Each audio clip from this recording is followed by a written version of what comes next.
Fast adjustment का। ठीक है, देखिए बेटा इसमें क्वेश्चन में क्या दिया हुआ है, इस क्वेश्चन में ना दो सबसे जो बड़ा चीज़ सीखना ये है, इसमें 2 साल के आपके ओमिशंस हैं, एरर्स हैं 2 साल के। एक है 2017 का और एक है 2018 का।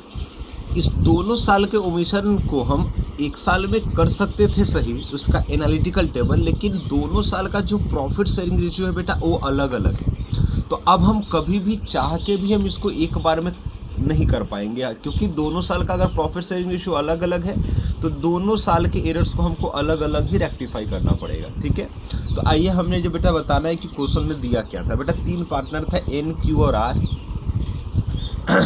हुआ क्या था कि एन को, क्यू को और आर को, तीनों को ना गलत इंटरेस्ट ऑन कैपिटल क्रेडिट हो चुका था। गलत मतलब वो पार्टनरशिप डीड में नहीं लिखा था और उसके बावजूद भी हमने पार्टनर्स को इंटरेस्ट ऑन कैपिटल दे रखा था। दूसरा, सैलरी पार्टनर को देना था लेकिन सैलरी हमने दिया नहीं था। और जो भी प्रॉफिट था उस प्रॉफिट को हमने, जो मेरा प्रॉफिट था उस प्रॉफिट को जब देने के बाद जो प्रॉफिट था उसका प्रॉफिट शेयरिंग रेशियो 2017 का 3:1 के रेशियो में था। तो ऐसी ही बातें 2018 में भी हुई, दोनों साल यही चीज़ हुआ। तो अब हमने जब इसको सही करना है तो इसके लिए जब मैंने टेबल बनाया तो देखो बेटा क्या किया, सबसे पहले लिख दिया interest on capital wrongly credited. अगर रॉन्गली क्रेडिट हो चुका है तो एन, क्यू और आर तीनों से हमने डेबिट कर दिया। इनके भी कैपिटल अकाउंट से डेबिट कर दिया, इनके भी कैपिटल अकाउंट से डेबिट कर दिया और इनके भी कैपिटल अकाउंट से डेबिट कर दिया। बिकॉज क्योंकि ये गलती से क्रेडिट हो चुका था, डीड में लिखा हुआ नहीं था लेकिन क्रेडिट हो चुका था। और जैसे ही तीनों को क्रेडिट किया हुआ था तो हम जैसे ही उसको डेबिट करेंगे तो फॉर्म के पास से 60,000 रुपये वापस आ जाएगा, प्रॉफिट फॉर्म के पास आ जाएगा। दूसरा था कि सैलरी देना था पार्टनर को, तो हमने सैलरी क्रेडिट कर दिया, क्योंकि ये छूट गया था तो हमने दे दिया। सैलरी 2 पार्टनर को ही देना था तो हमने दोनों पार्टनर को दे दिया। अब जिसके कारण क्या हुआ कि ये पैसा फॉर्म के खाते में डेबिट हो गया। फिर अब जो भी बैलेंस पैसा बच जाएगा उस पैसे को हम प्रॉफिट शेयरिंग रेशियो में बांट देंगे, क्योंकि 2017 का प्रॉफिट शेयरिंग रेशियो 3:1 का ही है। तो 60,000 के प्रॉफिट से 30,000 का प्रॉफिट चला गया जो सैलरी के रूप में, तो जो रिमेनिंग बैलेंसिंग प्रॉफिट बचा 30,000 उसको हमने प्रॉफिट शेयरिंग रेशियो में पार्टनर्स में बांट दिया। तो इनके हिस्से में 15,000, इनके हिस्से में 10,000 और इनके हिस्से में 5,000 रुपये आ गए। ये फर्स्ट 2017 का हमारा काम हो गया। लेकिन बेटा हम इसको अभी नहीं, इसका नेट इफेक्ट निकालेंगे, हम 2018 को भी पहले से बना लेंगे और फिर लास्ट में दोनों को जोड़ के नेट इफेक्ट निकाल लेंगे। फिर 2018 में भी वही गलती हुआ था, तो हमने फिर इंटरेस्ट ऑन कैपिटल को पार्टनर्स के खाते से डेबिट करा लिया, फॉर्म के पास ये पैसा आ गया। फिर सैलरी छूटा था तो दोनों पार्टनर को सैलरी दे दिया, फिर उतना पैसा फॉर्म के खाते में डेबिट हो गया।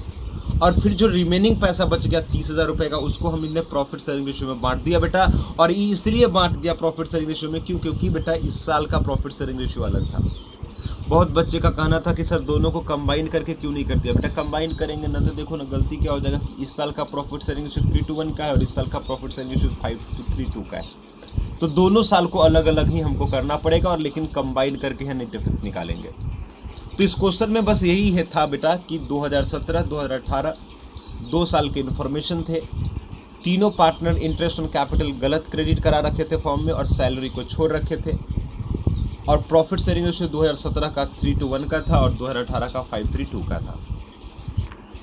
तो हमने क्या किया, सबसे पहले इंटरेस्ट ऑन कैपिटल जो गलती से क्रेडिट हुआ था डेबिट कर लिया, सैलरी जो छूट गया था उसको क्रेडिट कर दिया, और जो बैलेंस प्रॉफिट आया 2017 का उसको 2017 के प्रॉफिट शेयरिंग रेशियो में बांट के क्रेडिट कर दिया। फिर 2018 में भी इंटरेस्ट ऑन कैपिटल गलती से क्रेडिट था तो उसको डेबिट करा दिया। फिर सैलरी छूट गया था पार्टनर्स को तो सैलरी दे दिया, और जो बैलेंस प्रॉफिट बच गया उसको हमने 2018 के प्रॉफिट शेयरिंग रेशियो में बांट दिया।